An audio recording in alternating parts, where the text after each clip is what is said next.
सुनते ही सबसे पहले प्लेटलेट्स कम होने की चिंता सताने लगती है।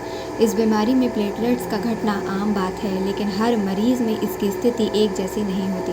कई बार प्लेटलेट्स कम होने के बावजूद मरीज की हालत सामान्य रहती है, जबकि कुछ मामलों में दूसरे लक्षण ज़्यादा गंभीर हो सकते हैं। ऐसे में डेंगू के दौरान शरीर में होने वाले बदलावों पर नज़र रखना बेहद ज़रूरी है, खासकर बुखार के दिनों में।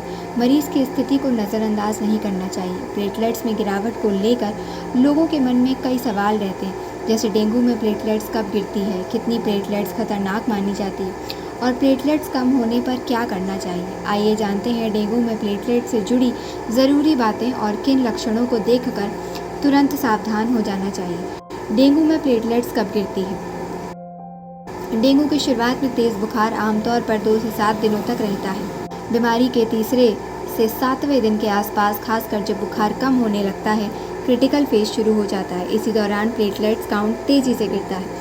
WHO के अनुसार सफ़ेद रक्त कोशिकाओं में कमी के बाद प्लेटलेट्स में तेज़ गिरावट देखी जा सकती है। इसलिए डेंगू में केवल एक प्लेटलेट रिपोर्ट देखकर खतरे का अनुमान लगाना सही नहीं। डॉक्टर प्लेटलेट्स के साथ HCT, ब्लड प्रेशर, नाड़ी पेशाब की मात्रा, शरीर में पानी की स्थिति और मरीज़ के लक्षणों को भी देखते हैं। प्लेटलेट्स तेज़ी से गिरने के साथ हीमेटोक्रिट बढ़ना प्लाज्मा लीकेज की ओर इशारा कर सकता है। प्लेटलेट्स कितनी कम होना चिंता की बात है।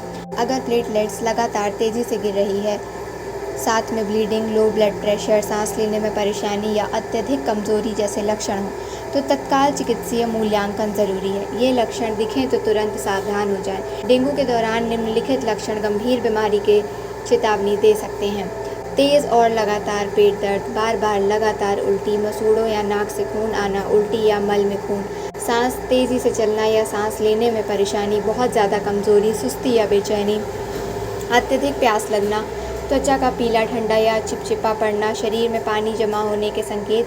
प्लेटलेट्स बढ़ाने के लिए क्या करें?